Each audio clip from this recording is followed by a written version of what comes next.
गायत्री महामंत्र और गुरु मंत्र के माध्यम से कबीर उत्सव को आगे बढ़ाएंगे। सभी से विनम्र प्रार्थना, शरीर को स्थिर करके बैठें, दोनों हाथ गोद में रखें, नेत्र कमलता से बंद कर लें, भाव करें आद्य शक्ति गायत्री की दिव्य चेतना हृदय स्थान पर गायत्री महामंत्र के माध्यम से उतर रही है। हम उस परमात्म सत्ता का सविता के रूप में वर्ण कर रहे हैं और उनसे प्रार्थना कर रहे हैं कि वह हमारी अंतरात्मा को नेक रास्ते पर आगे बढ़ाने के लिए बल प्रदान करें, दिशा प्रदान करें। हमारे भीतर के जो संस्कार हैं, जैसा कि कल के सत्संग में हमने देखा, संत कबीर के माध्यम से, परम पूज्य गुरुदेव के 1985 के अखंड ज्योति के माध्यम से, कबीरदासी की उलटबासी के माध्यम से, इस संस्कार रूपी शेर को अगर साध लिया जाए तो वो भी गाय की तरह घास चलने लगता है और मनुष्य जीवन आत्मबोध की ओर आगे बढ़ सकता है। मन रूपी संतान को साध लिया जाए तो आत्मा रूपी माता का जन्म हो सकता है।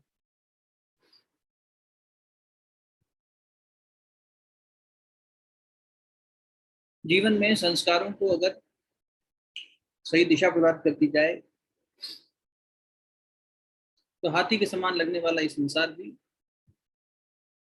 ये प्रत्यक्ष जगत भी चींटी के समान छोटी सी चेतना में समा सकता है।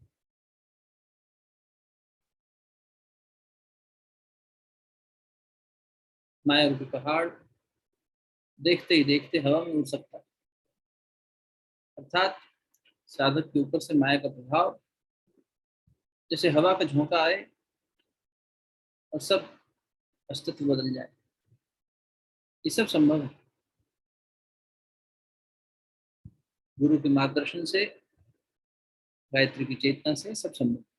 आइए गायत्री महामंत्र और गुरु मंत्र के माध्यम से उसी चेतना को आत्मसात करने का प्रयास करें।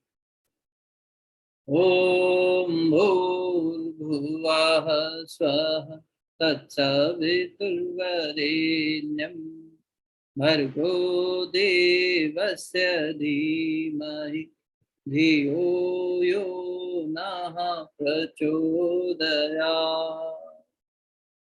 ओम गुरुर्ब्रह्मा गुरुर्विष्णु गुरुरेव महेश्वरः गुरु साक्षात् परब्रह्म तस्मै श्री गुरुवे नमः। अखण्डमण्डलाकारं व्याप्तं येन चराचरं तत्पदं दर्शितं येन तस्मै श्री गुरुवे नमः। मातृवत्लालयित्रीक पितृवत् मार्गदर्शिका नमोस्तु गुरुसत्तायै श्रद्धा प्रज्ञायुता च या, श्रद्धा प्रज्ञायुता च या। दोनों हथेलियों को आपस में मिलिए, प्राप्त हुई दिव्यता को मंडल पर हृदय स्थान पर स्पर्श करें। सभी को बहुत बहुत प्रणाम। कबीर उत्सव में आप सभी का स्वागत। जैसा कि कल हमने निवेदन किया था कि कुछ दिनों तक हम संत कबीर की चेतना को अपने अंदर उतारने का प्रयास करेंगे, उनकी चेतना में डुबकी लगाने का प्रयास करेंगे। उसी प्रयास को आगे बढ़ा रहे हैं। कुछ पुनरावृत्ति है, 2 वर्ष पहले का जो सत्संग था उसी के अंश को दोबारा लेकर आ रहे हैं, क्योंकि नए साथी भी जुड़े हैं और उसके अलावा हम सबके लिए भी बहुत ज़्यादा एक अच्छा रिवीजन हो सकता है। इनफैक्ट उन्हीं लेक्चर्स को दोबारा सुन के मुझे भी बड़ा अचरज होता है कि कैसे नई नई चीज़ें सुनने में दोबारा लगता है, ऐसा लगता है जैसे पहली बार उन सबका चिंतन मनन कर रहे हैं। तो इस उत्सव को मनाए रखेंगे थोड़े दिन तक, तो कबीरदास जी की सीख के माध्यम से जीवन की साधना को बढ़ाने का प्रयास करेंगे। मूल उद्देश्य ये है कि ज्येष्ठ की जो ये पूर्णिमा है और अब जो गुरु पूर्णिमा की तरफ हम बढ़ रहे हैं, ये यात्रा हमें तैयारी करा दी और गुरु पूर्णिमा आते आते तक हमारे अंदर हमारी चेतना इतनी पकड़ बना ले, हमारी बुद्धि इतनी सदगति की ओर प्रेरित हो जाए, हमारी संकल्प इतनी ज्यादा शक्तिशाली हो जाए कि हम साधना के बताए हुए रास्तों को जीवन में और गहराई से उतारना शुरू कर सकें। जहां भी हमारी साधना का स्तर अभी है उसे और बेहतर बना सकें। बस ये करते चले जाए, कंटिन्यूस इम्प्रूवमेंट, रेगुलर इम्प्रूवमेंट, तो वही प्रयास करेंगे। संत कबीर की उलट बांसी पे कलम बात कर रहे थे। और मुझे सत्संग के बाद 2-3 लोगों ने मैसेज किया जिनका ये कहना था कि संसार के ज्ञान के माध्यम से आत्मा का ज्ञान, ये बात बड़ी निराली लगी है भी। संत कबीर ने कितनी सुंदर बात बताई है। गुरुदेव ने ही उसका उल्लेख 1985 के अखंड ज्योति में किया। उन्हीं की बात आप तक रखी थी कि पहले संसार को समझो और प्रत्यक्ष में जो संसार घटित हो रहा है इसके पीछे कार्य करने वाली उस शक्तियों को समझो। संसार से मतलब सिर्फ बाहरी संसार ही नहीं, ये क्रियाएं जो ये शरीर में हो रही है इनको भी समझो, ये भी संसार ही है। ये सब भी पंच महाभूतों का, माया का, प्रकृति का ही अंश है। और ये सब कार्य जो कर रहा है, जैसे हमारा मन, हमारी बुद्धि, हमारे संस्कार, हमारा शरीर, हमारी इंद्रियां, ये पंच महाभूत, ये सब जो कार्य हो रहा है इसके पीछे कार्य करने वाली जो सूक्ष्म सत्ता है वो कैसे कार्य करे, इन्हें प्रकाशित करने वाली आत्मचेतना कैसे कार्य करे, ये समझने का प्रयास। ये जब हम करने लगते हैं तो हमें जो भी घटित हो रहा है उसके पीछे जीवन का वास्तविक मूल दिखाई देने लगता है। और ये सब जो हो रहा है ये परमात्मा चेतना माया का आवरण करके कर रही है। तो उसी माया के बारे में आज थोड़ा सा समझने का प्रयास करें, क्योंकि संस्कारों को क्षीण करने में सबसे बड़ी बाधा ये जो संस्कार हैं इनके साथ में जुड़ा हुआ जो संग करने की इनकी इच्छा है। कल भी आपसे कहा अनासक्त होना, हमारा मन आसक्त है और आसक्त हो जाता है माया से प्रेरित होकर, माया पर्दा कर देती है। तो जो आत्मा हमें दिखाना चाहती है वो हम देख नहीं पाते, जो आत्मा हमें सुनाना चाहती है वो हम सुन नहीं पाते। और क्योंकि बार बार हम इस माया की तरफ आकर्षित हुए हैं, तब हमारा संस्कार इतना प्रबल हो गया है कि हम बहुत आसानी से उस तरफ चले जाते हैं, बहुत आसानी से माया की तरफ चले जाते हैं, खिंच जाते हैं उसकी तरफ, उसका संग करने लग जाते हैं। ये माया कैसे हमें लूटती है, कैसे हमें कह सकते हैं बर्बाद करती है, उसके बारे में संत कबीर ने क्या कहा है। तो वो कबीर हैं एकदम उज्जड किस्म के, वो है एक दुधारू तलवार, एक खड़क, एक गहरा प्रहार है, एक बहुत गहरी चोट है कबीर। इसलिए उनकी वाणी में मधुरता, उनकी वाणी में रस ढूंढना, उस तरह का रस जैसे भक्ति रस जैसा होता है ना, मीरा के भजनों में रस मिलेगा आपको, तुलसी के पदों में रस मिलेगा आपको, सूर के पदों में रस मिलेगा, लेकिन कबीर में चोट मिलेगी, प्रहार मिलेगा। तो कबीरदास जी ने इस माया को समझाने के लिए एक जगह कुछ बात कही, तो आपके साथ शेयर करता हूँ। संत कबीर ने कहा, रमैया की दुल्हन ने लूटा बाजार। राम की जो ये दुल्हन है, मतलब प्रभु की जो माया है, उसने बाजार लूटा। रमैया की दुल्हन ने लूटा बाजार, सुरपुर लूटा, नागपुर लूटा, तीनों लोक मचो हाहाकार।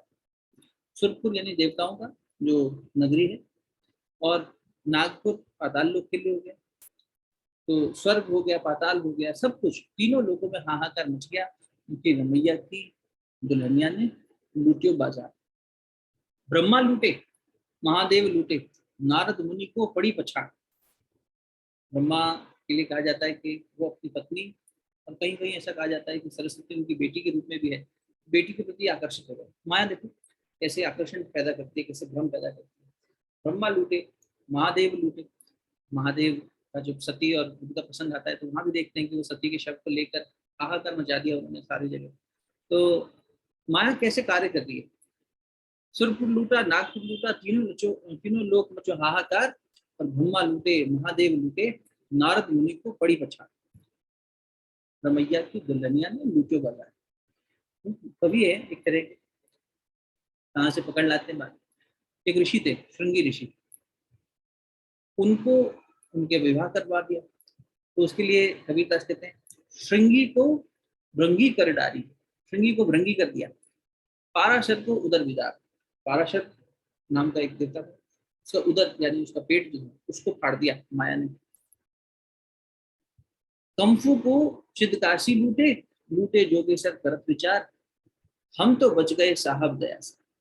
अब बचना कैसे इस माया से ये भी बता रहे हैं। हम तो बच गए साहब दया से, शब्द डोर गही उतरे पार।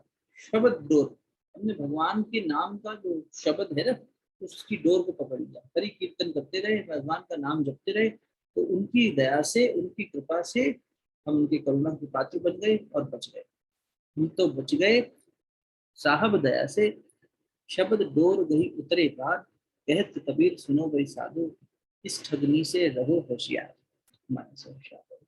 देखो जो गायत्री महामंत्र ने भी किया, बड़ी प्रसिद्ध पौराणिक घटना है कि कैसे भगवान ने मोहिनी का रूप धारण करके विश्वरथ नाम का जो राजा था, जिसने गुरु वशिष्ठ का शिष्य बनकर विश्वामित्र की उपाधि प्राप्त करी, क्षत्रिय से ब्राह्मण, जाति की दृष्टि से नहीं, कर्म की दृष्टि से, पहले राजा थे तो क्षत्रिय थे, और उस क्षत्रिय उनका जो व्यवहार था, स्वभाव था, उससे वो ब्राह्मण बन गए। मतलब जब तब संन्यास इस तरह के जीवन में आगे बढ़ गए और इतना गहरा उतर गए कि वो गायत्री महामंत्र के ऋषि बने। गायत्री के ऋषि बने, गायत्री को सब तक पहुंचाया। ऋषि बने मतलब गायत्री मंत्र पहले से उपलब्ध था, वो तो सृष्टि की शुरुआत से है, आदि अनंत है। लेकिन किसी ऋषि ने, जैसे ये सारी सत्ताएं काम कर रही है, अब किसी ने उस ग्रेविटी के ऊपर काम किया, किसी ने उस एनर्जी के ऊपर काम किया, किसी ने मास के ऊपर काम किया, किसी ने अलग अलग तरीके से अप्रोच किया और उसको फाइंड आउट किया, उसको डिस्कवर किया। तो गायत्री मंत्र की डिस्कवरी कह सकते हैं एक तरह से, और उसको जन तक पहुंचाने का जो अप्लाइड साइंस था, वो विश्वामित्र ने दिया। और वही विश्वामित्र जब एक तरह से माया के भ्रम में आए, तो उनके मन में इच्छा जागृत हुई कि मैं एक नई सृष्टि रच दूं। अपनी कल्पना शक्ति से उन्होंने एक प्रति सृष्टि यानी फोटोकॉपी बना दिया एक तरह से। जो सृष्टि परमात्मा की बनाई हुई थी वैसी की वैसी सृष्टि बना दी, इतने शक्तिशाली हो गए। तब भगवान को मोहिनी का रूप धारण करके आना पड़ा और समझाना पड़ा कि तुम स्वयं भगवान बनने की दौर चल पड़े कि हम भगवान हो गए। ये भ्रम हो गया देखो विश्वामित्र जी को, सबके साथ में। अब देखो इस माया के साथ हमें होशियार रहना है, तो कैसे रहें इस माया से? तो देखो माया में भी क्या है, कल भी निवेदन करें, एक परमात्मा की अंतरंग माया, एक बहिरंग माया। अंतरंग माया जो है उससे हमें जुड़ना है, बहिरंग माया जो है उससे बचना है। एक विद्या कहते हैं, एक अविद्या कहते हैं। जो विद्या माया है वो सहायक है, कोई परमात्मा को समझने के लिए भी तो कुछ ना कुछ माध्यम चाहिए, उनसे जुड़ी हुई कोई सत्ता से जुड़ना ही पड़ेगा, उसी को विद्या माया कहते हैं। अविद्या माया वो है जो हमें इस संसार के प्रपंच में, उससे होशियार रहने की बात है। उससे नहीं बच पाए नारद जी भी, उससे नहीं बच पाए ब्रह्मा महादेव, उससे बहुत ठगनी है। इस ठगनी से रहो होशियार, ठगनी कह रहे हैं।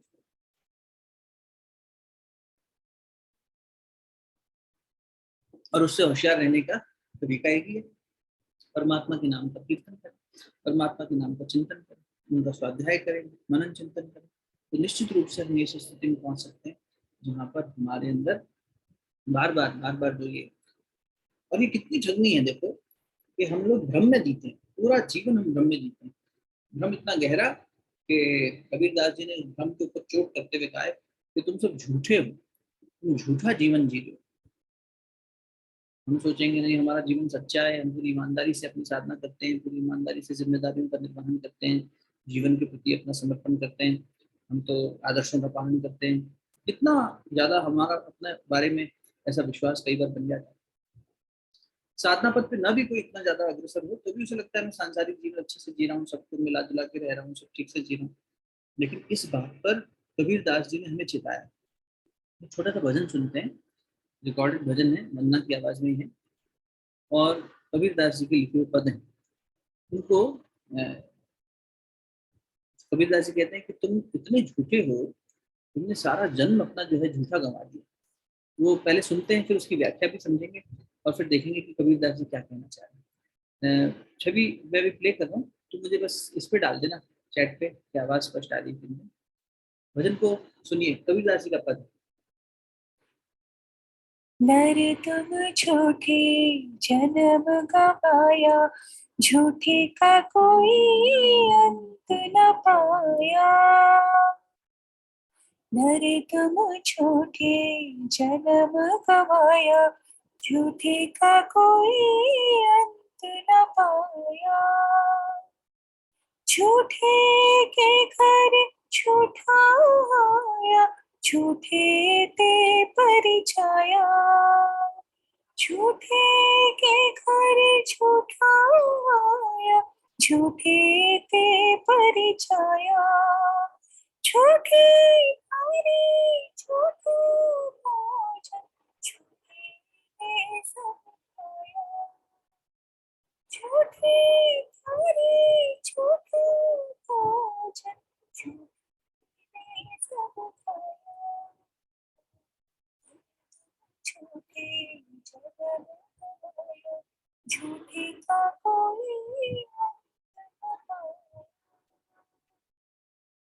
झूठे के घर झूठा आया, झूठा ब्याह रचाया।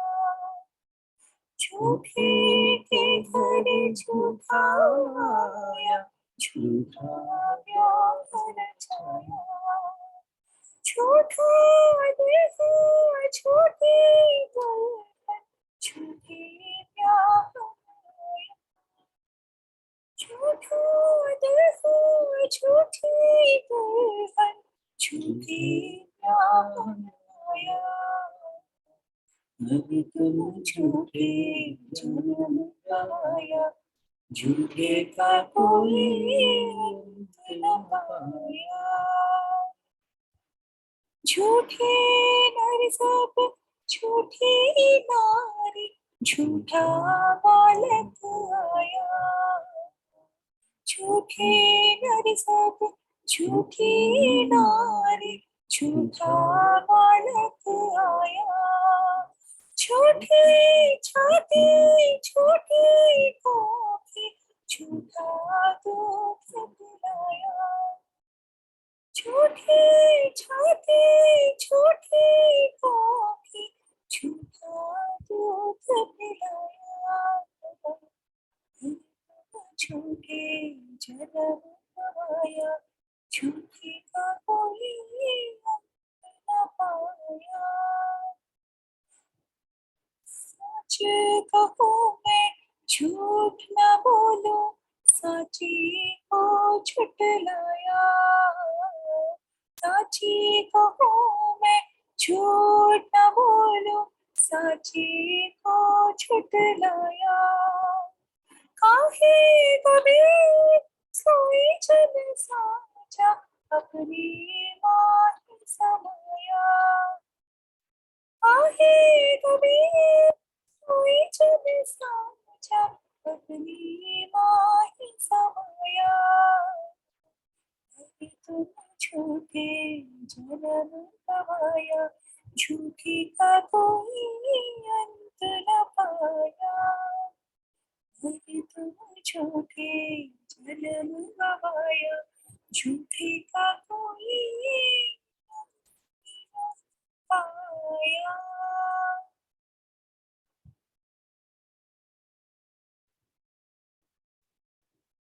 देखो कितनी कठोर बात। धन्यवाद वंदना इस भजन के लिए। नर तुम झूठे जन्म गवाया, झूठे का कोई अंत न पाया। हम सब कितने झूठे हैं, हम सब कितने भ्रम में जी रहे हैं। ये माया कितनी ठगनी है, और हमें ये गलतफहमी भी हो रही है कि हम सच्चे हैं। इतनी शक्तिशाली है ये अविद्या माया। और कबीरदास जी ही ये बात इतनी खुल के कह सकते हैं। और किसी भी अवतारी पुरुष की सीख में या वाणी में इतनी धार नहीं दिखती। मुझे तो नहीं मिले ऐसे अभी तक कोई और जिन्होंने इतना खुल के, इतने प्रचंड वेग के साथ में, इतनी कठोरता के साथ में बात को खुल के कहा। साफ कह रहे हैं कि हमने अपना पूरा जन्म इस झूठे जीवन को, झूठी शान को, झूठे ये ओढ़ने को बनाने को, उसमें बस गवा दिया। झूठे के घर झूठा आया, झूठे ते परिचय। ये सब परिचय जो हम दिखा रहे हैं, एक दूसरे के साथ बैठ रहे हैं, खा रहे हैं, उठ रहे हैं, नाच रहे हैं, गा रहे हैं, ये सब झूठ। सब स्वार्थ में एक दूसरे के साथ बंधे हुए। कोई भी वास्तविकता में नहीं जी रहा, कोई भी आंतरिक बोध में नहीं जी रहा। झूठे के घर झूठा आया, झूठा ब्याह रचाया। मतलब कोई अगर साथ भी रह रहा है जीवन भर, जीवन साथी बनकर, तो वहां भी झूठ दिखाई दे रहा है। दूल्हा झूठा, दुल्हन झूठी, झूठा ब्याहन आया। झूठी नारी, झूठा नर और झूठा बालक आया।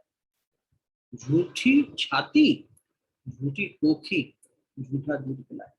देखो ये कठोरता कोई अगर माँ सुने तो कहेगी तो कभी कैसी बात कर रहे हो, आप मेरे दूध को झूठा कह रहे हो, आप मेरी कोख को झूठा कह रहे हो। सब झूठ है, सब माया और संस्कारों के बंधन के चलते हो रहा है, कर्म बंधन और प्रारब्धों के चलते हो रहा है। तुम ये नहीं हो, तुम इस सब से परे हो। इसलिए अंत में कह रहे हैं, साँच कहूं मैं झूठ न बोलूं, सांचे को झुठलाया। तुमने सच्ची को झुठला दिया। अंतरात्मा जो सच्ची थी उसको झुठला दिया, और बाहर की ये सारी माया को, इसके कलेवर को, इससे जुड़ी हुई सारी चीजों को, इस देह मैं और मेरा, इसी के अंदर तुमने सारा जन्म गंवा दिया। कहे कबीर सोई जन सांचा। सच्चा कौन है? वही सच्चा जो अपने माँ ही समाया। जो अपने में समा गया वो सच्चा है, और जो सच्चा है वही ऐसी बात कह सकता है। इसलिए कबीर सच्चे हैं।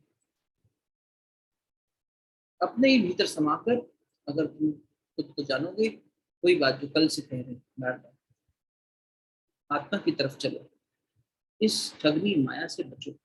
और ये जो झूठ झूठ झूठ जिसके ऊपर पूरा जन्म हमने अपना बनाया हुआ है, इसको जब तक हम नहीं छोड़ेंगे, मतलब झूठ से मतलब ये जितना भी हम आश्रय ले रहे हैं आत्मा के अतिरिक्त किसी भी चीज का, प्रकृति के बंधन में जितना ज्यादा बंध रहे हैं, संसार के बंधन में जितना ज्यादा बंध रहे हैं, उतना ही कष्ट उठा रहे हैं। ईमानदारी से अपने जीवन को उठाकर देख लीजिए, आपके घर परिवार के इमीडिएट फैमिली मेंबर्स के साथ में अपने संबंधों को देख लीजिए, जिनके प्रति हमारा बहुत प्रेम है, जो हमारा बहुत सम्मान और प्रेम करते हैं, क्या वहां से हमें दुख प्राप्त नहीं हो?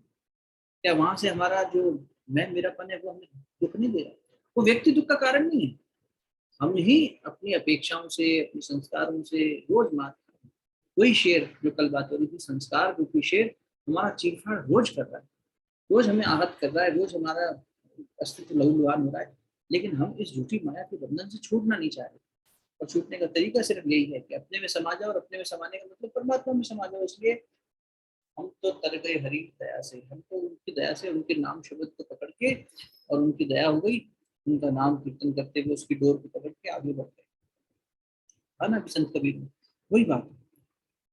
जब तक हम आत्मा की तरफ चलेंगे नहीं, चाहे कोई व्यक्ति कितना भी ऊंचाई सांसारिक दृष्टि से प्राप्त कर ले, पद प्रतिष्ठा प्राप्त कर ले, सांसारिक सुख में जीता हुआ दिखाई दे, लेकिन है नहीं वास्तविकता। ये सब झूठ पर अपना जन्म गवा है। और अगर हमने भी यही गलती बार बार करी, देखो जीवन में कबीर आए, जीवन में गुरु आए, हमें जगाए, हम जगे भी सही थोड़ी देर के लिए, लेकिन फिर हमारे ये संस्कार आलस के, प्रमाद के, हमारे अंदर फिर से जो निष्ठा होनी चाहिए उस निष्ठा को हम भंग कर दे, और उसके चलते हमारा जो एक हमारे अंदर उत्कंठा होनी चाहिए वो उत्कंठा शांत हो जाए, तो फिर इससे हमारा अभागापन ही कहेंगे और क्या करेंगे। जब आशा जीवन में आती है ना, तो उत्कंठा पैदा होती है। लिख लेना कहीं, आशा से उत्कंठा पैदा होती है। वो जो उत्कंठा होती है वो हमें आगे बढ़ने के लिए संकल्प देती है, कुछ नया करने के लिए प्रेरित करती है। जहाँ आशा कम होने लगती है, आशा बिखर जाती है, वहां उत्कंठा भी कम हो जाती है। जब ये उत्कंठा बढ़ती है तो उत्कंठा ही निष्ठा में बदल जाती है। उत्कंठा मैंने और जानने की इच्छा, और ये सिर्फ ज्ञान पर आधारित नहीं होती, ये भावना पर आधारित होती है। आपका एक कुछ सहज आकर्षण आपको उस चेतना के प्रति आकर्षित करता है, ये सांसारिक आकर्षण नहीं है। निष्ठा जब हमारी किसी श्रेष्ठ आदर्श के प्रति, गुरु के प्रति, इष्ट के प्रति, संस्कृति के प्रति, मातृभूमि के प्रति, जहां भी किसी भी श्रेष्ठ में होगी वो पहली बात। और वो निष्ठा कैसे शुरू हुई? उत्कंठा से पैदा हुई। उत्कंठा और जिज्ञासा में थोड़ा अंतर है। जिज्ञासा बौद्धिक हो सकती है, उत्कंठा मनोभूमि से पैदा होगी, और उत्कंठा के पीछे आधार है आशा। इसलिए जीवन में आशावान होना चाहिए। जहाँ थोड़ी आशा होगी उस तरफ उत्कंठा जागेगी, वो उत्कंठा निष्ठा में बदलेगी, और यही निष्ठा परिमार्जित होकर प्रेम बनती है। तो फिर गुरु के प्रति, आदर्शों के प्रति, संस्कार ये हमारी जो संस्कृति है इसके प्रति हमारे अंदर एक प्रेम जागता है। नहीं तो प्रेम परिपूर्ण कैसे होगा? बिना निष्ठा का प्रेम पकेगा ही नहीं। जब निष्ठा पकेगी तभी प्रेम फलेगा। तो इस प्रेम की स्थिति में पहुंचने के लिए, कि जहां हम देखते हैं कि कोई व्यक्ति अपने देश के लिए निछावर हो जाता है हंसते हंसते, राजगुरु में निष्ठा रही होगी ना, बिस्मिल में निष्ठा रही होगी ना, चंद्रशेखर आजाद में, भगत सिंह में, ऐसे अनेक लोगों में, सुभाष बोस में, सरदार पटेल में निष्ठा थी। तो निष्ठा थी, उसी ने प्रेम का स्वरूप ले लिया। तो वो प्रेम हंसते हंसते स्वीकार है सब चीज। उस प्रेम में नफा नुकसान थोड़ी देखा जा रहा है, वो तो प्रेम के नाते हो रहा है। प्रेम के नाते फांसी पे भी झूल रहे हैं, प्रेम के नाते जो है सब कुछ कर रहे हैं। प्रेम ही तो है विनोबा का कि जा जाके सबसे कह रहे हैं कि भूदान आंदोलन खड़ा कर दिया था कि भूमि दान करो। ये विनोबा का प्रेम है। जब प्रेम संत का कैसा होता है, उस प्रेम में हम किसी की पीड़ा नहीं देख सकते, किसी की भी नहीं देख सकते। सच्चा प्रेम होगा तो हम किसी की भी पीड़ा नहीं देख पाएंगे। विवेकानंद का प्रेम है कि वो सबकी पीड़ा को दूर करने के लिए चल पड़े। ये कबीर का प्रेम है। इसलिए डांटते हुए, कबीर के प्रेम में थोड़ी डांट ज्यादा है, आग्नेय है, अग्नि है, अग्नि। ईशावास्य परिषद का अंतिम जो श्लोक है वो यही है, ओम अग्ने नये सुखारा आसमान विश्वानि देव वयुनानि दिक्वानि। दीप प्रज्वलन करते हैं तो उस समय ये मंत्र अग्नि को कहा जाता है। हे अग्निदेव हमें सुपथ पर आगे बढ़ाइए। ओम अग्नि सुपथाराय। असमान विश्वान, हमारे अंदर की सब इस अशिव को मिटाकर आप हमें आगे बढ़ाइए, सुपथ की ओर आगे बढ़ाइए। दीपक जलाते समय प्रार्थना की जाती है। ईशावास्योपनिषद पहला उपनिषद है, आपको याद होगा, उसका अंतिम श्लोक है। तो कबीर की वाणी में आपको अग्नि मिलेगा। और ये अग्नि, ये तेज कब आती है? किसी के भी जीवन में ये तेजस्विता तब आती है, कल भी निवेदन कर रहे थे, जब असंग आएगा। असंग के लिए भी एक और शब्द आता है अध्यात्म में, अपरिग्रह। अपरिग्रह मतलब सब चीजों का त्याग। अब हम तो झूठा प्यार रचा रहे, झूठी कोक, झूठा दूध पिला रहे, सब झूठा है। जब चोट लगती है ना, तब आदमी थोड़ी देर के लिए शमशान वैराग्य जैसा जागता है, अरे देखो इनके लिए हमने ये कह, इन्होंने हमारे साथ ऐसी बात कर दी।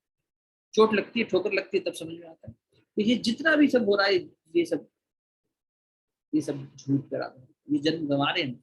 वास्तविकता तो सिर्फ वही है, जब आप एकांत होकर, अपने एक निष्ठ होकर, उस उत्कंठा को आधार बनाकर अपनी परमात्मा सत्ता से, अपनी गुरु सत्ता से जुड़ते हो, उनके साथ बैठते हो एकांत में, वहाँ किसी की आवश्यकता नहीं होती। भागवत जी में प्रसंग आता है 10वें स्कंद में कि भगवान ने गोपियों के साथ लीला करी। गोपियां सब भगवान को ढूंढने लगी, भगवान थे, अचानक छुप गए जाके कहीं। तो गोपियां जो है उन्हें बहुत तलाश करने लगी, ढूंढते ढूंढते अंत में भगवान को खोज लिया। तो पूछी, कान्हा कहाँ था तू? गोपियां हर उम्र की थी, और ये तो छोटे बालक थे। अब इनके प्रेम में सब बौरा जाती थी और पहुंच जाती थी पीछे पीछे। कहाँ था तू? तेरे को कब से ढूंढ रहे थे। तो बोले, अरे मैं तो आप ही लोगों का भजन कर रहा था।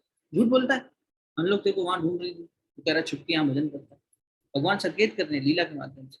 हमारी संस्कृति में ये बात मैं कई बार कह चुका आपसे, भोजन भजन और भार्या, भार्या यानी पत्नी, ये तीनों व्यक्तिगत विषय हुआ करते थे। संसार में बैठकर नहीं किए जाते थे चर्चा इनके साथ, ये एकांत में बैठकर चर्चा होने वाली बात। इनके साथ एकांत समय बिताया जाता है। भोजन एकांत में, एकांत में इधर उधर मन नहीं भटकता उसमें। भजन एकांत में, भार्या के साथ समय एकांत में, एकांत जहाँ सिर्फ एक चेतना रह जाए बस। तो बोले, मैं तो एकांत में बैठा तुम्हारा भजन कर रहा हूँ, क्योंकि तुम मुझे इतना प्यार करती हो, मैं तुम्हारा ऋणी हूँ, और अब मैं ऋण तुम्हारा कैसे उतारूं? हमारे शास्त्र कहते हैं कि जब किसी से ऋण लो तो उसे उसी स्वरूप में उतार के दो। या तो जैसे मैंने पैसा लिया किसी से, मुझे पैसा ही लौटाऊं, सूद समेत लौटाऊं। पैसा, किसी से ज्ञान लिया तो ज्ञान लौटाऊं, किसी से प्रेम लिया तो प्रेम लौटाऊं। तो शास्त्र कहते हैं कि जो चीज ली है उधार, वही चीज लौटाओ। तो अब भगवान बोलते हैं कि मैं तुम्हारा, तुमसे उऋण होना चाहता हूँ। कैसे उऋण हो? वास्तव में उऋण नहीं होना चाह रहे, इतना प्रेम है, कह रहे हैं ठीक है, अब करें कैसे? तो भगवान ने कहा, शास्त्र में यही कहते हैं कि फिर आपको उस व्यक्ति को अगर उस रूप में आप ऋण नहीं उतार पाए, तो उसका कृतज्ञ होना पड़ेगा जीवन भर। भगवान ने माता है, सूरदास जी ने अपने पदों में लिखा है कि भगवान गोपियों के हमेशा कृतज्ञ रहे, मैं तुम्हारा हमेशा ऋणी रहूंगा, मैं तुम्हारा ये ऋण नहीं उतार पाऊंगा, चाह के भी नहीं उतार पाऊंगा, तुमने जो प्रेम दिया उसको। एक घटना आपको कलयुग की बताते हैं, मतलब अभी कबीरदास भी कलयुग के ही हैं, इस समय की और इधर की बताते हैं। कबीरदास जी ने एक, ये विशाखा सखी हुई उनकी, विशाखा सखी थी, ललिता सखी, विशाखा सखी और राधा जी, ये तीनों बहुत साथ साथ समय बिताते थे, चेतना की काफी ऊंची स्थिति। विशाखा सखी जो है, उन्होंने फिर से जन्म लिया। बोले वृंदावन में रहेंगे, और वृंदावन में रहते हुए हम तो भगवान का भजन करेंगे, और वृंदावन इतनी अच्छी जगह है, तो फिर से वहाँ का रसपान करेंगे।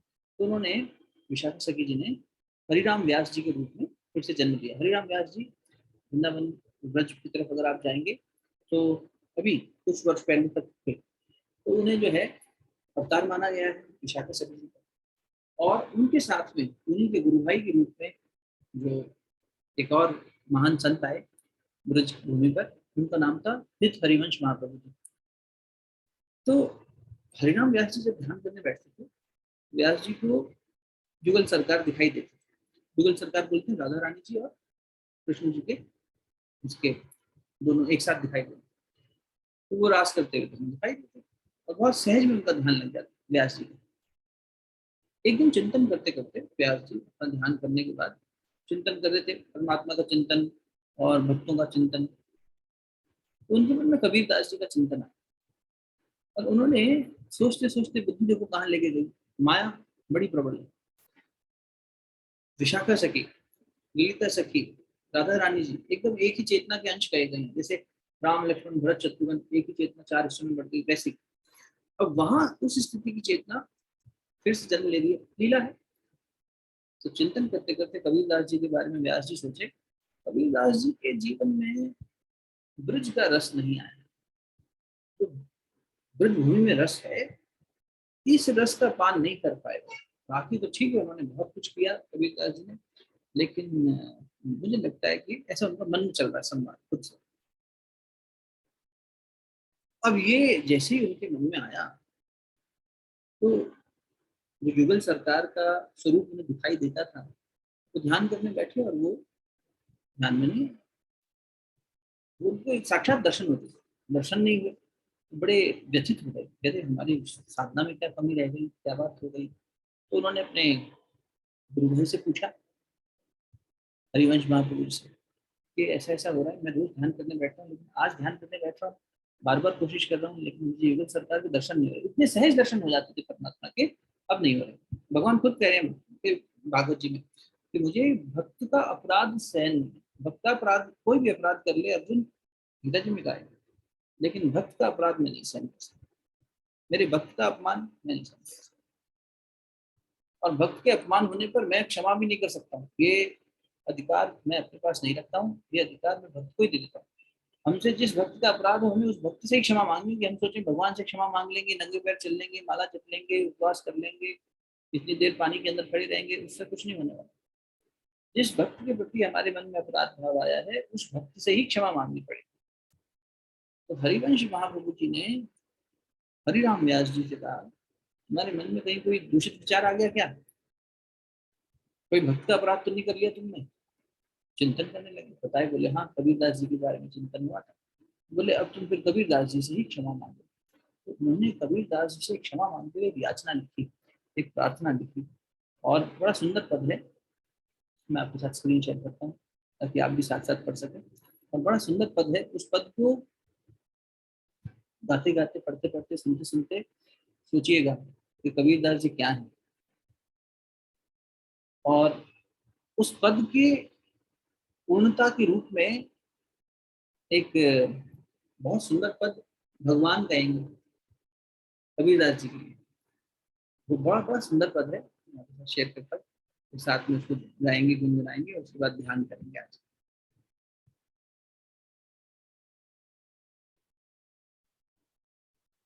दिख रहा है ना? तो टूटी फूटी अपन वंदना जितना सुंदर नहीं गा पाएंगे ठीक है, लेकिन भावपूर्ण तरीके से कोशिश करते हैं। कबीरदास जी के लिए कौन गा रहे हैं? हरिराम व्यास जी। ठीक, हरिराम व्यास जी ब्रज की भूमि में यमुना के किनारे बैठ के गा रहे हैं। क्या कह रहे हैं? कली में सांचो भक्त कबीर, कली में सांचो भक्त कबीर। कलयुग में सच्चा भक्त कबीर है। कबीरदास जी ने उस समय पर प्राकट्य लिया जब और भी भक्ति की धारा बही थी। तुलसी आए, सूर आए, मीरा आई, कबीर आए, नानक देव जी आए, ऐसी श्रृंखला चली, एक साथ आए, आगे पीछे थोड़ा थोड़ा, और बहुत बड़ा काम कर गए। तो उन सब भक्तों में भी भक्त शिरोमणि की उपाधि दी जा रही है कबीरदास जी को। वृंदावन में आज भी एक संत है रमेश बाबा जी, उनके एक सत्संग में हमने सुना कि कबीरदास जी प्रहलाद जी का ही पुनर्जन्म था, भक्त प्रहलाद का ही पुनर्जन्म था। ऐसा उन्होंने अपनी चेतना की गहराई में जाकर अनुभव किया, अपनी अनुभूति बता रहे थे। और सच्चे संत हैं तो उनकी बात हो, तो तपस्वी, बहुत बड़े तपस्वी।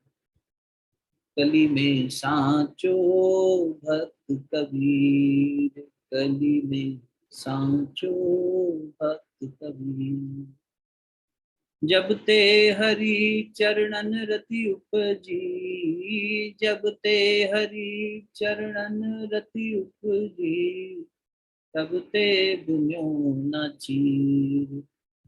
कली में सांचो भक्त कबीर। जब से हरि चरणों में उनकी रति, यानी भगवान के चरणों में उनके मन में इतनी भावना जागी, तब से बुनियो न चीर। कबीरदास जी भगवान की भक्ति चिंतन करते करते जुलाहा थे, सूत काटते थे, बाजार में जाके बेचते थे। एक बार सूत काट के गए तो सबको पता था ये संत आदमी है, ये जो काटता है उस हिसाब से इसको जो मोल दे दो ले लेता है, ज्यादा नहीं लेता, जो है उससे ज्यादा नहीं, कम दे दो ले लेगा, ज्यादा नहीं लेगा। तो एक ठग था, उसने सोचा ये तो एनीवेज इसको कुछ करना नहीं है इन्होंने, तो आधा थान लिया, फिर बोले पूरा थान मुझे दे दो, और कम पैसे देके चला गया। और ठग लेते थे लोग, ठग लेते थे इनको, सोचते थे हम इसको ठग लें, क्या करना है इसको, तो बेवकूफ आदमी है। लेकिन कबीर की गहराई कहाँ पकड़ पाएगा संसार। तो कबीरदास जी इस बात से परेशान नहीं होते थे, तो मेरे घर में मेरा माँ है, पिता है, पत्नी है, बच्चे हैं, ये भगवान के बच्चे हैं, भगवान देख रेख करेगा, हम भी भगवान के, ये भी भगवान। और ये एक ऐसा परिवार था, पूरा पूरा परिवार तपस्वी था। इनकी पत्नी लोई माता, बच्चे, दो संतान थी, कमाल और कमाली कैसे उत्पन्न हुई बाद में बात करेंगे आगे चल के। माता जी, पिताजी, नीमू और नीरू और नीमा, तो सब के सब एक से एक प्रचंड भक्त। कोई ऐसा नहीं है कि कबीरदास जी को लाना देता हो कि अरे आपकी जिम्मेदारी आप पूरा नहीं कर रहे, सब भगवान के भक्त। अरे सब भगवान का चिंतन करो, भगवान को खिलाना होगा खिलाएगा, नहीं खिलाना होगा नहीं खिलाएगा, पूरा पूरा परिवार ऐसा था। तो कबीरदास जी जब उस ठग ने ठग लिया तो जाके कीर्तन करने बैठ गए, 3 दिन हो गए घर नहीं आए, भगवान का नाम जप रहे हैं। बोले अब से हम ये सब करेंगे ही नहीं, सूद काटना भी बंद कर दिया, केवल भगवान का भजन करें। इसलिए ये पंक्ति लिखी व्यास जी ने, जब ते हरि चरणन रति उपजी, तब ते बुनियो न चीर। कली में सांचो भक्त कबीर। अपरिग्रही, जो अपरिग्रही होगा, भगवान का अनन्य भक्त होगा, पूरी गीता जी इस पर आधारित है। अनन्य भक्ति, अनन्य भक्ति, अनन्य, जो अनन्य भक्त है उसका योगक्षेम मैं करूँ। अनन्य भक्त मतलब फिर इधर उधर नहीं, उसकी देखो ना हमारी आशा कितनी बिखरी हुई है, इससे भी आशा, इससे भी आशा। हमारी आशा द्रौपदी की उस आशा की तरह है जो चीर हरण के समय वो सबसे रखती, परमात्मा बाद में याद आया ना उसमें, फिर भी समय रहते आ गया। और हम रोज नंगे हो रहे हैं, रोज लुट रहे हैं, लेकिन रोज फिर उन्हीं लोगों से, उन्हीं रिश्तों से, उसी माया से, उसी पैसे से, उसी बुद्धि से, उसी संस्कार से रोज आशा करते हैं। हमारी आशा बिखरी हुई है, तो हमारे अंदर निष्ठा आएगी कहाँ बताओ? हमारी निष्ठा कहाँ है? बिखरी हुई है। तो पैसे में है, काम में है, प्रतिष्ठा में है, पद में है, सम्मान में है, इसलिए हमें वो सब मिल रहा है झूठा, और जन्म गवाते हैं। दियो लेत ना जांचे कबहू, जो बात अभी हो रही थी, लेन देन तो कभी जांचा ही नहीं कबीर ने, क्या मिला क्या दिया। संसार में लेन देन, संसार के लेन देन से क्या लेना देना। दियो लेत ना जांचे कबहू, ऐस्यो मन को धीर। कली में सांचो भक्त कबीर। कल संदेश भेजा मैंने, क्या सत्संग शुरू कर रहे हैं आज से, तो एक बहन का मैसेज आया कि भैया मैं नहीं कर पाऊंगी, कुछ प्रॉपर्टी के केस में उलझी हूँ, प्रार्थना करना कि मेरे पक्ष में निर्णय। हम क्या कहें उनसे? कबीर पढ़ रहे हो और हम आपको ये कहें कि नहीं यहाँ भगवान आपके पक्ष में निर्णय दे और आपको प्रॉपर्टी मिल जाए। संसार मिल भी गया, कोई केस जीत भी लिया हमने, भगवान मिले ऐसी प्रार्थना होनी चाहिए। भगवान, इसलिए कबीरदास कह रहे हैं जो घर फूक के आपने चले हमारे साथ। ये दो भाव हैं इसके, एक तो ये कि घर फूकने का मतलब यही माया, ये जो हमारा मैं मेरा ये सांसारिक संबंध, और एक घर फूकना मतलब ये भीतर का अहंकार, भीतर में जो हमने घर बना रखा है अहम का घर, ये तो बहुत ही गहरा है, इसे फूकना तो और जरूरी है। तो मैं जीत भी गया कहीं, जीत जीत कर उम्र गुजारी, हमसे हार सकते जीतेदार मुल्क एक टकीरा बुल्ले शादी कह रहे। तो जीत भी गए 2-4 केस हम संसार में रह के, कुछ प्रॉपर्टी हमारे नाम आ भी गई, तो क्या क्या क्या हम कर लेंगे इससे? झूठा जन्म गंवाए, सब तो यहीं रह जाना है। उड़ जाएगा हंस अकेला जब दर्शन का मेला, कबीरदास जी साफ कह गए। चलिए अपन कीर्तन कर रहे थे। दियो लेत ना जांचे कबहू, सो मन को धीर कली में सांचो।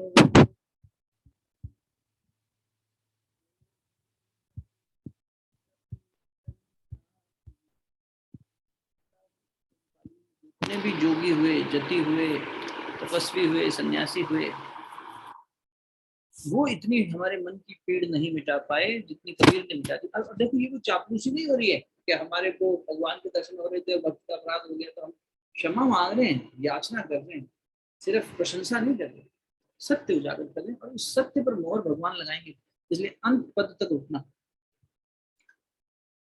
हरिराम व्यास जी क्या कह रहे हैं? जोगी जति तपी सन्यासी, मिटी न मन की पीड़, कली में सांचो भक्त कबीर। पांच तत्व ते जन्म न पायो, पांच तत्व ते जन्म न पायो, काल न ग्रसो शरीर, कली में सांचो भक्त कबीर।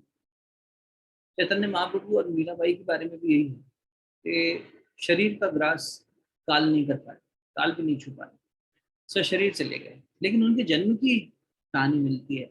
शची माता के गर्भ से पैदा होना और आगे की पूरी लीलाएं बचपन की। भगवान कृष्ण ने जब, अभी मैंने आपसे निवेदन किया ना, कहा कि मैं तुम्हारे गुण हमेशा गाऊंगा, ये कृतज्ञता तुम्हारा मेरे मेरे मन में तुम्हारी प्रति रहेगी, मैं तुमसे उऋण नहीं हो सकता गोपियों। तो उन्होंने चैतन्य महाप्रभु का अवतार लिया और गोपियों के गुण गाए। चैतन्य महाप्रभु जी के जीवन को जब हम पढ़ते हैं तो उसमें गोपी गान खूब मिलता है। गोपियों के जीवन के कीर्तन संकीर्तन खूब किए चैतन्य महाप्रभु ने। और उनके साथी थे निमाई निताई, दोनों का जोड़ा था, दोनों मिलकर खूब ये काम करते। लेकिन कबीरदास जी के जन्म में भी नहीं मिलता, इसलिए कहते हैं पंच तत्व से जन्म न पाए। इन्होंने जन्म कैसे पाया ये भी नहीं पता। नदी की गोद में टोकरी में टहलते हुए मिल गए नीमा और नीरू को, उन्होंने पाल लिया। और जब शरीर मिला ही नहीं अंत समय में, कहते हैं बस पुष्प मिले तो काल न ग्रसो शरीर, कली में सांचो भक्त कबीर। अंतिम पंक्ति क्या कह रहे हैं? व्यास भक्त को खेत जुलाहू, बड़ी गहरी बात कह रहे हैं। हे जुलाहे, ये व्यास भक्त का जो खेत है ना, इसको बुन दे। हे रंगरेज, मेरे मन को भी रंग दे। कौन सा रंग है कबीर तेरा, मुझे भी चढ़ा दे। व्यास भक्त को खेत जुलाहू, हरि करुणा में नीर, कली में सांचो भक्त कबीर। और उसके बाद में जब ये भजन पूरा किया, ये प्रार्थना पूरी करी हरिराम व्यास जी ने, सत्य घटना बता रहा हूँ। उसमें कहते हैं कि फिर उसके बाद यमुना जी से कबीरदास जी निकलते हुए दिखाई दिए। ध्यान की गहराई में दिखा कबीर आ रहे हैं चलते हुए, और कबीरदास जी के पीछे पीछे स्वयं भगवान चलते हुए आ रहे हैं, भगवान हरि चल के आ रहे हैं। और दोनों जब चलते हुए आ रहे हैं तो अब भगवान ने एक पद गाया। भगवान ने कहा, मन ऐसा निर्मल भया, जैसे गंगा नीर, कली में सांचो भक्त कबीर। पाछे पाछे हरि फिरे कहत कबीर कबीर। ये भगवान ने कहा कबीरदास जी के लिए। कहते हैं एक एक एक व्याख्या में ऐसा पढ़ा हमने कि यमुना जी से आवाज आई कि मैं हरि की वाणी बोल रही हूँ, और भगवान कह रहे हैं कि मन ऐसा निर्मल गया जैसे गंगा नीर, पाछे पाछे हरि फिरे कहत कबीर कबीर। और ठाकुर जी ने, एक प्रसंग ऐसा मिलता है जहाँ ठाकुर साक्षात आए और ठाकुर जी ने बात कही तो कबीरदास जी ने इसका उत्तर दिया। और ये उत्तर फिर उसी बात से जुड़ता है कि भगवान ने गोपियों को कितना श्रेष्ठ स्थान दिया। कबीरदास जी ने कहा, कबीरा कबीरा क्यों कहे, जा जमुना के तीर, एक गोपी के प्रेम में बह गए कोटि कबीर। अनेक कबीर, कोटि कबीर, हजारों कबीर बह गए एक गोपी के प्रेम में। ये एक गोपी का प्रेम है ना, देखिए समझने की बात करिएगा। हरिराम व्यास जी गोपी का ही अवतार है, विशाखा सखी का, गोपियां थी ना, विशाखा सखी का अवतार है, तो उन्हीं को वापस समर्पित कर दें उनकी प्रार्थना। और एक पूरा एक कह सकते हो कि प्रेममय लेन देन पूरा हुआ। कबीरा कबीरा क्यों कहे हे जमुना के तीर, एक गोपी के प्रेम में, ये इनके प्रेम में बह गए कोटि कबीर। कहाँ से प्रसंग शुरू हुआ? उनके मन में ये आया कि कबीर के मन में ब्रज का जो रस है, वृंदावन का जो रस है, ये रस नहीं उतरा, कबीर इससे वंचित रह गए। और भगवान खुद कह रहे हैं ठाकुर जी आके कि नहीं, इसका मन इतना निर्मल है तो इसके पीछे भी तो मैं भागता हूँ। एक अद्भुत लीला देखी व्यास जी ने घटित होते हुए, और उसके तुरंत बाद उनको ध्यान की गहराई में फिर से युगल छवि दिखाई दी, और व्यास जी ने, इसका वर्णन मिलता है ग्रंथों में, है ना? ये कोई बहुत पुराने ग्रंथ या पौराणिक कथाएं नहीं है, ये अभी घटित हुई है वृंदावन में, मथुरा में, इस जगहों पर, तीर्थों पर जब जाके देखते हैं वहां के संतों से। आज भी ऐसे संत हैं जिन्होंने एक लीनियज में ये घटनाओं को होते हुए देखा है। उनके गुरु ने अपनी स्थूल दृष्टि से इन घटनाओं को होते हुए देखा है, स्थूल कानों से इन घटनाओं को सुना है। तो ये प्रासंगिक है समय के साथ। ऐसा नहीं कि बहुत कोई पुरानी कल्पना की बात है। कली में सांचो भक्त कबीर, हमारे जीवन में भगवान का, कबीरदास जी का कुछ छोटा सा अंश भी उतर जाए तो आप सोचकर देखिए कितनी निर्मलता हमारे मन में आ सकती है, कितने हमारे संस्कारों का नाश हो सकता है, और कैसे हम इस संसार में आते हुए अपने मन को साफ करके, हम ये तो नहीं कहेंगे कि हमारी चादर मैली जो है वो कबीर जितनी साफ हो जाएगी, ऐसा तो परमात्मा की कृपा और कोई अलग ही बात होगी तब हो सकता है। लेकिन हमें जो मैल चढ़ाई है उसे उतारने का साधन हमें दे, तरीका हमें बता दें, हाथ पकड़ के साथ लेके चलने को तैयार। छोटा सा ध्यान करते हैं संत कबीर के ऊपर, और सुबह शांति पाठ उसी से कर लेंगे। आप सबसे विनम्र प्रार्थना, शरीर को स्थिर करके बैठिएगा, नेत्र बंद करके रखिएगा, और कुछ देर के लिए आसपास चाहो तो कह दो, अगर कोई आसपास हो तो 5 7 10 मिनट के लिए हम ध्यान में बैठें, किसी प्रकार का आवाज ना हो, शांत चित्त होकर बैठ सके, ऐसा वातावरण अगर बन जाए बड़ा आनंद आ जाएगा।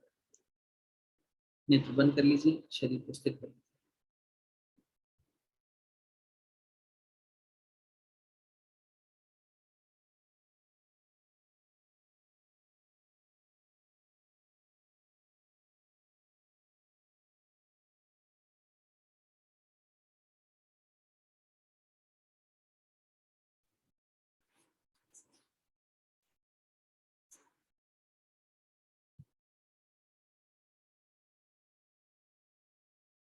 सारा ध्यान हृदय स्थान,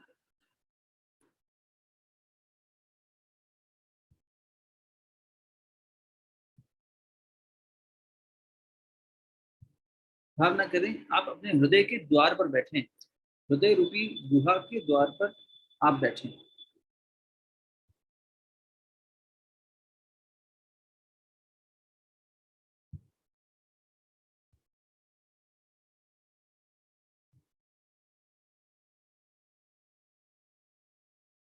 और दूर से संत कबीर आते हुए,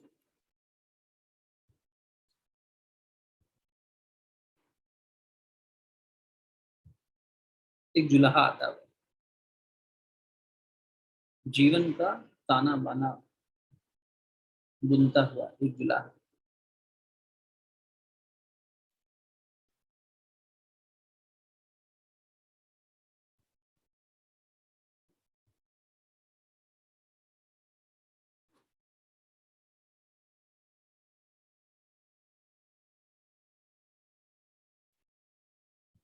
जीवन रूपी चादर को, उसकी मैल को धोने का सूत्र देने हमारे द्वार पे आता हुआ संत कबीर।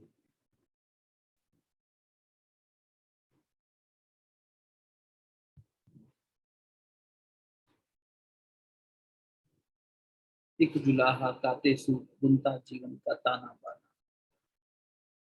उड़ जाएगा हंस अकेला, कुछ पल का है आना जाना, सिखलाता चादर है झीनी, सावधान हो रखना इसको, कहत कबीर सुनो रे बंदे, फिर न पड़े पीछे पछताना। एक जुलाहा काते सूत बुनता जीवन का ताना,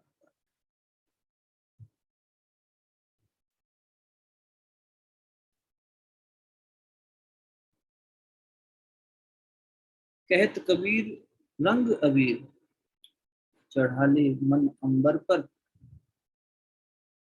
जो दिया है उस सत्ता ने, उसी गुरु को सब अर्पण कर। झूठा तन, झूठा मन, झूठे नाते, झूठा ये सब खेला है। एक वही है सच्चा साथी, बाकी जग है अनजाना। एक जुलाहा का प्रसूत बनता जीवन का ताना।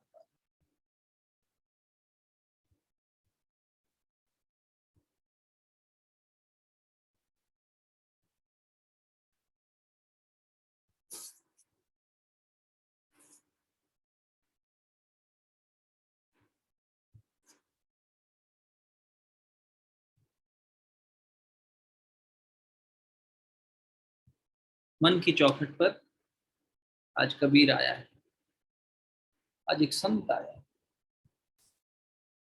भक्त शिरोमणि आया है, गुरु आया है। हमें अपना आईना दिखाने संत कबीर आया है।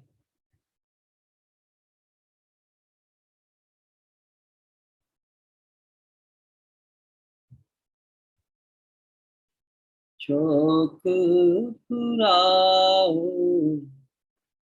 माटी रंगाओ, आज मेरे पिया घर आए। आज मेरे पिया घर आए। खबर सुनाऊं जो, खुशी रे बताऊं जो, आज मेरे पिया घर आए। आज मेरे पिया घर आए। चौक पुराओ, माटी रंगाओ, आज मेरे पिया घर आए। अपने आंगन को, मन के आंगन को हम उसकी माटी को रंग दें, भक्ति के रंग से, प्रेम के रंग से, वैराग्य के रंग से। तभी कबीर का पदार्पण होगा। मन हर्षित हो उठे, नाच उठे, गा उठे।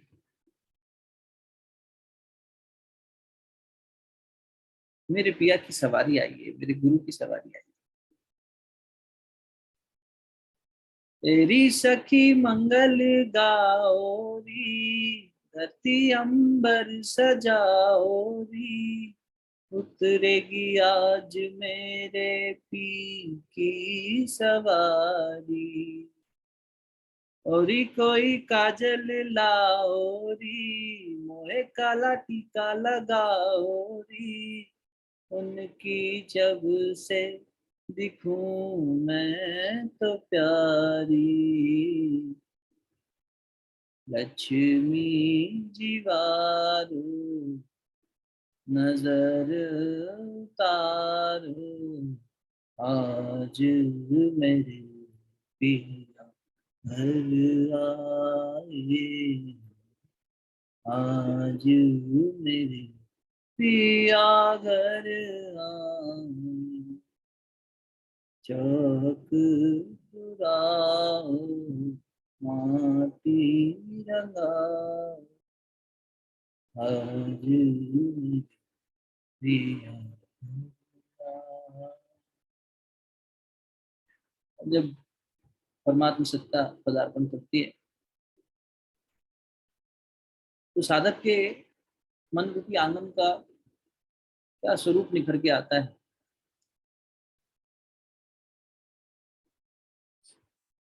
रंगों में रंग मिले, नए नए ढंग खिले। खुशियां आज द्वार डाले हैं डेरा। पीहू पीहू पपीहा रटे, कुहू कुहू कोयल जपे। आंगन आंगन है परियों ने घेरा। जिस पल भक्त भगवान एक होते हैं, गुरु शिष्य एक होते हैं, आत्मा परमात्मा एक होते हैं, प्रियतम प्रेयसी एक होते हैं, वहाँ शब्दों की बैसाखी की कोई आवश्यकता नहीं। वहाँ एक अलग ही नाद गूंज जाता है, वहाँ एक अलग ही रस होता है। अनहत नाद बजाओ रे सब में, आज मेरे पिया घर आए, आज मेरे पिया घर आए, चौक पुराओ माटी रंगाओ, आज पिया घर आए, लक्ष्मी जीवारू नजर उतारू, आज मेरे पिया घर आए, अनहत नाद बजाओ सब में, आज मेरे पिया घर आए, आज मेरे पिया घर आए।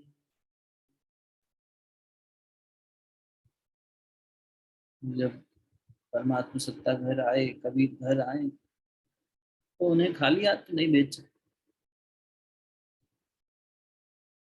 चेतना की इस स्थिति में कभी निर्णय कीजिए। कबीर तो अपरिग्रही है, असंग है, किसी का साथी नहीं, उसे कुछ नहीं चाहिए। हम उन्हें क्या दे सकते हैं? अगर दे सकते हैं तो एक सच्चा वचन, एक आश्वासन कि आपकी बताई हुई सीख को जीवन में उतारने का प्रयास सुनिश्चित तरीके से करें, उतार के ही रहेंगे, मन को निर्मल बनाने की दिशा में काम करेंगे ही करेंगे, संस्कारों को क्षीण करेंगे ही करेंगे, साधना के पथ पे और गहराई से आगे बढ़ेंगे ही बढ़ेंगे। कबीर का आना सार्थक हो जाएगा।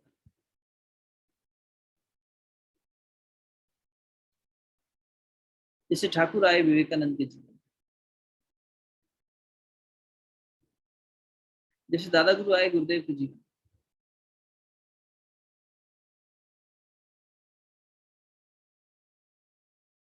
जैसे रामानंद आए थे कबीर के जीवन, गुरु का आना सार्थक हो जाता है।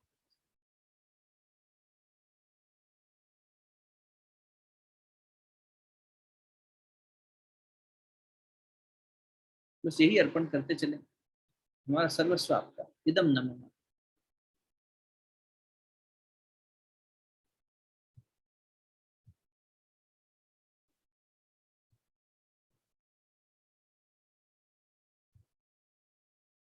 परमात्मा का जीवन में आना सार्थक तभी होगा, भावना करें आप संत कबीर के श्री चरणों में अपना सर्वस्व अर्पण कर रहे हैं, और विशेष रूप से हम अपने विकारों को, अपने अहंकार को, अपने संस्कार को, मन पे चढ़ी हुई इस मैल को उनको अर्पित कर रहे हैं।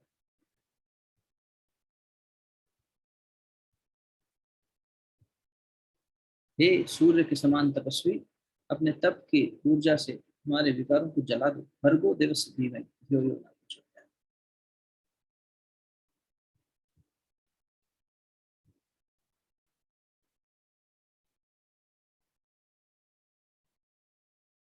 ओम विश्वानि देव सवितर्पुरितानि परासु यद भद्रम तन्नासु। ओम शांति शांति, ओम शांति,